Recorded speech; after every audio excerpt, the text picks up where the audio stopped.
Hello, मेरा नाम अर्पित बालियान है। लास्ट लेसन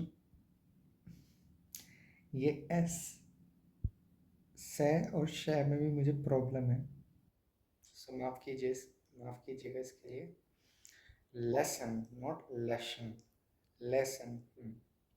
लास्ट लेसन जो हमने सीखा था उसमें हमने डिस्कस किया था कि कैसे एफर्ट ना करना हमें नीचे की तरफ धकेलता है। भले ही हम स्मार्ट हों, टैलेंटेड हों जन्म से, या हमने खुद को एफर्ट कर करके बनाया हो, लेकिन अब हम उस एफर्ट की वैल्यू को भूल गए हों। अब हमें इसी को आगे कंटिन्यू करना है। फॉर एग्जांपल, अगर मैं दो स्टूडेंट के ग्रुप्स बनाता हूँ, और थैंक यू कैरोलस ट्रैक को, जिनकी वजह से मैं ये चीज़ें समझा पा रहा हूँ आप सबको, और खुद भी समझ पाया हूँ और रियलाइज़ कर पाया हूँ। अगर मैंने दो ग्रुप्स में स्टूडेंट्स को बांट दिया, लेट से ये 10 to 15 एज ग्रुप के स्टूडेंट्स हैं। एक ग्रुप ग्रुप ए मान लेते हैं, दूसरा ग्रुप बी मान लेते हैं। ग्रुप ए और ग्रुप बी को मैंने कुछ टेस्ट दिया, लेट से मैथमेटिकल एबिलिटीज़ को लेके मैंने टेस्ट दे दिया दोनों को। तो ए ग्रुप ने जब परफॉर्म किया तो मैंने टेस्ट के रिजल्ट्स देख के उन्हें बताया कि आप अगर कोई वो अच्छा स्कोर कर रहे हैं, लेट से अगर कोई 10 में से 8 स्कोर कर रहा है, तो मैंने उसे बोला कि आप तो काफ़ी ज़्यादा टैलेंटेड हैं, आपके अंदर तो ये चीज़ पहले से है। अगर मैं उन्हें इस टाइप की बातें बोलूँगा जिससे कि उन्हें ये आभास हो कि हाँ, मेरे अंदर कुछ स्पेशल है, इसकी वजह से मेरे ये 8 नंबर आए हैं 10 में से, या 8 की बजाय 9 मान लो या 10 ही मान लो। और ग्रुप बी में जिन स्टूडेंट्स के अच्छे मार्क्स आए उन्हें मैंने बोला कि आप एफर्ट करते हैं, आपने हार्ड वर्क किया होगा, या आप हार्ड वर्क करते हैं, आप अच्छे से मेहनत से पढ़ते हैं, इसकी वजह से आपके ये 8 या 9 या 10 नंबर आए हैं। ठीक है, दोनों को मैंने अलग अलग आइडियोलॉजी दे दी। एक को मैंने इस तरीके से रिप्रेजेंट किया कि हाँ, आपके अंदर कुछ है स्पेशल, और दूसरे को मैंने इस तरीके से रिप्रेजेंट किया कि आपने खुद को स्पेशल बनाया है एफर्ट से, इसीलिए आप भीड़ से हट के इतना अच्छा स्कोर कर रहे हो। तो हम क्या देखते हैं, जैसे ही हम इस इन दोनों ग्रुप्स को दूसरा टेस्ट देते हैं, तो होता क्या है, जो ग्रुप ए था, जिसे मैंने बताया था कि आप टैलेंटेड हो, इस तरीके से उनके सामने चीज़ों को रिप्रेजेंट किया था कि आप टैलेंटेड हो, आपके पास कोई स्पेशल एबिलिटी है।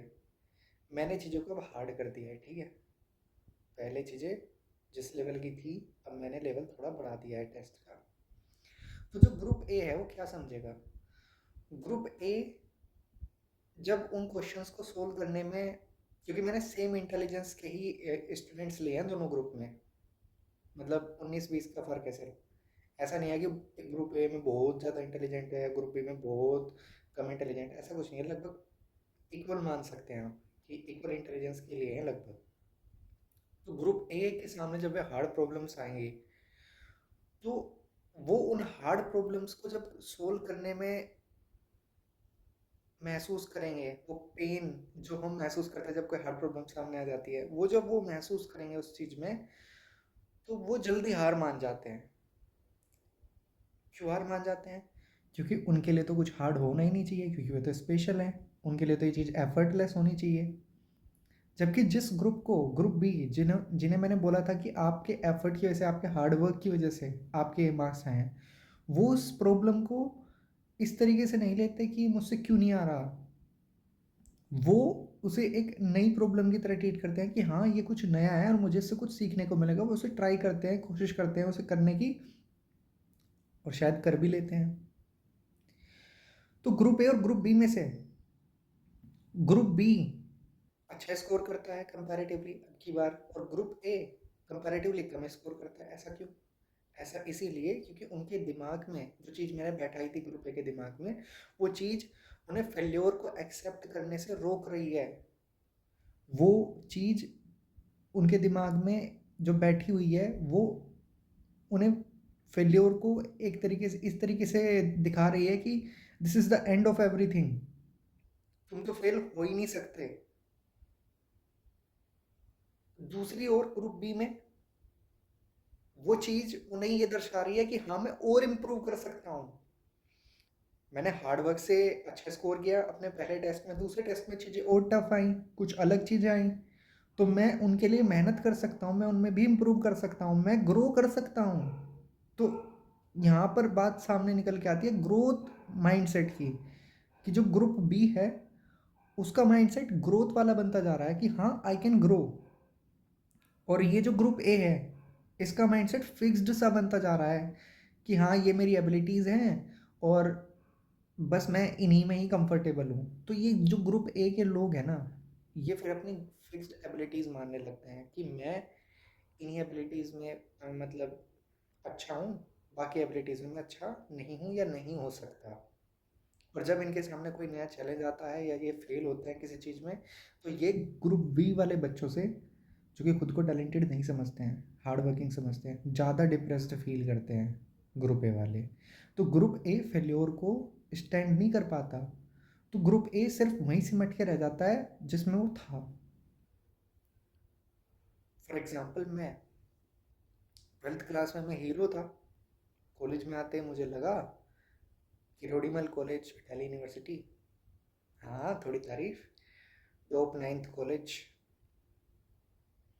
पूरे इंडिया में। देखा यार, अच्छा इस तरीके के भी लोग हैं, अच्छा ऐसे प्रैक्टिकल अप्रोच भी चीज़ें होती है, अच्छा लोग बोल भी लेते हैं बिना किसी शर्म के, मतलब फटाफट इंग्लिश बोलते हैं सब कुछ, मतलब इतनी सारी चीज़ें, कोई नासा में जा रहा है, कोई कहीं निकल रहा है, कोई कहीं, मैंने खुद को इंफीरियर महसूस किया, छोटा महसूस किया। तो यहाँ पे मुझे मेरी फिक्स्ड एबिलिटीज़ दिखाई नहीं दी, तो मैंने फेल्योर मीट किए, उन्होंने मुझे और डिप्रेस किया और ये साइकिल चलती गई।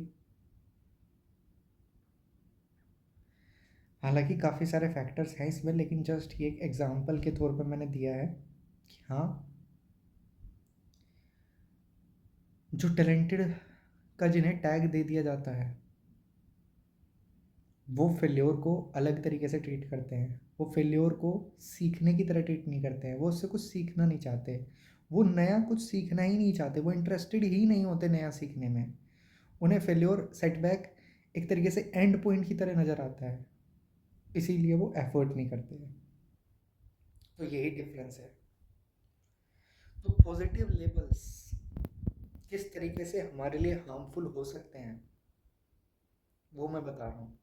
हर पॉजिटिव चीज़ भी अच्छी नहीं होती, ये चीज़ मेरा बताने का मतलब कारण है कि हाँ पॉजिटिव लेबल्स या पॉजिटिव चीज़ें हर समय अच्छी नहीं होती, पॉजिटिव लेबल्स आपको दबा भी सकते हैं।